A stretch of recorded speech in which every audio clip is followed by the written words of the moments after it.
Artisanal tires, how to make your own rack, and finally a frame bag with a Slingshot holster plus a roast. All that in this week's The New Hotness, where we're still on Instagram so you don't have to be. This episode is brought to you by La Chouette, your alt bike headquarters in the EU. Let's get into it. All right, so the first bit of new hotness is a new tire drop, which is a collaboration between the frame builder Tomy and the Japanese brand Simworks. If you're not familiar with Tomy, he makes some of the most beautiful bike frames, as well as bells and stem caps, all this cool stuff. And one of the things he is known for, including in some of his designs, is this Sawarro Cactus. And here you can see they have a new collaboration tire called the Faraway. Tubeless ready 700 by 40. I suspect that these are made by Panaracer, like a lot of these tires are. I mean, looking at the tire pattern, it looks like it's kind of a mixed terrain tire with a smoother but textured center ridge, and of course the super cute Sawarro cactuses on the side. Comes in a couple of different colors. Here you can see the designs up in full. So there's a cactus and a triangle for that traction. You need some traction. These look pretty sweet, especially if you've got some earth tones going on your bike. It looks great on this kind of desaturated bluish green. Here's another close-up. So pretty cool. And speaking of these tires, if you do want a pair of these and you're in the EU, I know La Chouette's can get them soon. Definitely worth checking out their shop and following them on the gram to see if you want to get your own and you're in Europe. Next thing I want to talk about is the FlipSwap Kickstarter from the folks at Flexible is now live. I'd mentioned this, I believe, at the last New Hotness a couple weeks ago. Basically, it's an ambidextrous brake lever. You can flip it from the left and the right. Another nice feature of this is you can use it both with short pull and long pull brakes. So if you've got V brakes, cantilever brakes, or road brakes, and want to rock some flat bars or alt bars, then these levers will work. Lots of brake levers have this feature. Actually, surprising amount don't. It also looks like they've got some nice big adjuster knobs to dial in that chain tension. And you can see that is how you would select between the longer and shorter pull. I know the Shimano ones I have this little plastic clip, and you need like a very tiny screwdriver to change the cable pull, but this looks a lot easier and less likely to drop a small screw on your carpet. I know Flexible has brought out another product via Kickstarter, so it seems like a fairly reliable bet. They're designed in Japan and manufactured in Taiwan. So this popped up on my feed a couple weeks ago, but finally getting around to sharing it. This is from Jack Saxs RVA, so based in Richmond, Virginia. I met him briefly over at the Made Show, and this is a custom frame bag that he made for someone. And look at this. It's got a little holster so you can put your artisanal Slingshot. This looks like a collaboration with Hot Bikes. So the same folks that brought out that stem-mounted bag support or bag standoff. Otherwise, looks like a pretty standard build. Has a double zippers, lace-up attachment design. Everything is, of course, color match. But once again, that killer feature is that Slingshot kind of holster there. And I gotta say, this looks like a big frame because I never have this much frame bag on mine. I don't know that I have this much frame space to put a holster in my frame bag. But if you do want something creative, then definitely reach out to Jack Saxs RVA on the gram. Okay, the next one is a video that a bunch of people have sent to me. This is from a company on the gram called Spicer Rack Racks. And in it, he shows how to make your own kind of bag support. Of course, this is a criticism that people always leave on my reviews. It's like, why am I paying so much for a bent piece of metal? And my response is usually, sure, if you have the time, the energy, the garage space, the metal bar stock, the tools, and the wherewithal, then by all means, make your own rack. Sometimes it doesn't work for everyone, and it makes sense to just purchase it, support local business. But if you are savvy, then I'll link to this video in the description below. You can see at least his process of bending and forming the metal rod to work as a bag support. Again, looks like you need some kind of table vise. Okay, it looks like he's gonna either cut it or bend it. Now he's bending it, so using some square hollow bar stock to bend the tubes. And there you go. Okay, so for those that want a very quick visual instruction of how to make your own rack, you can do that. I don't know how I feel about the pointy upward ends at the end of the rack. You definitely want to cap those off, or better yet, weld it into a closed form. But there you go. Next interesting video is from Velocity Printworks. I've featured some of this stuff on the channels, but if you guys have always wanted to put 2 chain rings on your Brompton, then this is a pretty good explainer video. He goes into measuring the bottom bracket, figuring out what length spindle you'll need and what works with various cranks, whether or not you want to use a bottom bracket with a square taper or with one with external cups. It's pretty thorough. He also goes into a bunch of different options, from the old school square taper ones to more direct mount style chain rings. So if you've ever fancied putting on a double on your Brompton and don't want to do all the research, this is a good place to start.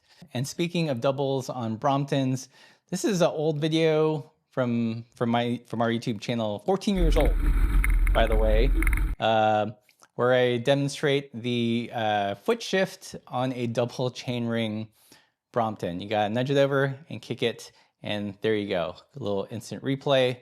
So doubles on a Brompton, not a new idea necessarily. Foot shifting, not a new idea.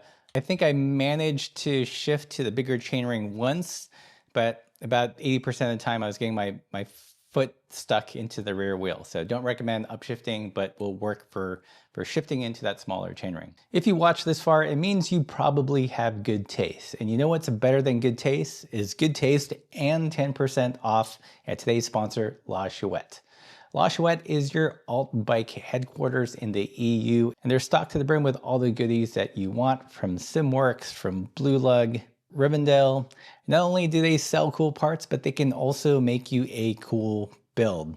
Check out their Swoop Bikes, which is a collaborative build between them and Brother Cycles. It can make all your alt bike dreams come true. For a very limited time, I think for about 2 weeks from the launch of this video, you can get 10% off site-wide. That's on parts, on frames, on complete builds, on custom builds. So definitely take advantage of that. And thanks La Chouette for sponsoring this episode. Next video that I stumbled upon recently, super interesting watch, was from the folks over at the Worldwide Cyclery. So they're an online retailer of bike stuff. They also have a YouTube channel, lots of good informative videos. But in this one specifically, he talks about how their business has had to change even during pre-COVID and pre all this tariff stuff. One of the things that they did was become more vertically integrated. You see he's wearing a shirt that says Kettle. They started their own clothing and apparel line company, as well as a hard goods for mountain bike. And this gives them a little bit more insulation because they're not reliant on selling other people's products. They can develop their own, keep a better margin and have more control over their own supply chain. So really interesting watch if you are a bike shop or bike related business or bike reseller and are looking for ways to diversify your income and give you some insulation in these crazy times. This video is a really good one to check out. On the flip side of that, I feel bad for this guy. The channel is Alex Kane, and basically in the video he talks about how they were going to launch this brand called Higgby Bikes. Their goal is to make these kind of small-wheeled, practical e-bikes that are relatively affordable as far as cargo e-bikes go. And they were going to do a big launch video, but had to put the brakes on because of all the tariff stuff. So a bit of a bummer story, but kind of a realistic look at how everything is affecting everything. So you can see here, his family has a whole long history in the bike industry. They set things up, the right way. We're set to launch, and then all the tariffs happen, and they cannot make it financially viable. So really had to put the brakes on the whole business. A bit of a downer video, but if you're curious about how things are affecting small businesses in real time, then this is one to check out. Okay, so next video is a little bit more philosophical. This is by a YouTube channel called Matt Ryder's Adventures. I've enjoyed a couple of his videos. He's an English guy that does a lot of touring and bike packing and has done a lot of the bigger routes in the United States. visiting, camping, staying in places that we've stayed as well. So it was fun to see it from his perspective. But in this video, he talks about lessons about bike packing, and they're a little bit different. They're slightly less gear oriented and are more philosophical. He talks about not necessarily being a cyclist, but enjoying bike touring because it's much faster and more efficient than hiking. So cycling isn't like the primary sport, it's just a means to the experience, which totally resonated with me. Oftentimes I don't feel like, a cyclist for better terms. I enjoy riding bikes. I love the people and the tech behind bikes. But like Matt, for me, it's more of a means just to see and interpret the world around me. So worth the watch and worth the subscribe. Another interesting channel to check out, especially if you're into like the brass tacks of frame building, is the Wizard Bikes and Outdoor Goods channel. Wizard Bikes is based in Canada, and in this video, literally into the brass tacks of what it takes to braze on various things like bottle mounts, cage mounts, all that good stuff. Things that you don't really think about on a bike, but had to be placed on there. So in this video, he talks about how to use flux, its purpose, when to know the flux is ready, and then here he's silver brazing, and it's pretty interesting, at least for me. He just puts 2 dabs, and then he uses a torch to draw the silver braze around the components that he's brazing. Then he flips it over. You can see that it's drawn successfully in. Heat pulls it in through capillary action. He brazes other things, and he talks about the challenges with them. Here, this is kind of like a cap for internal routing, and like how brazing something like this is different from brazing the bottle mount bosses.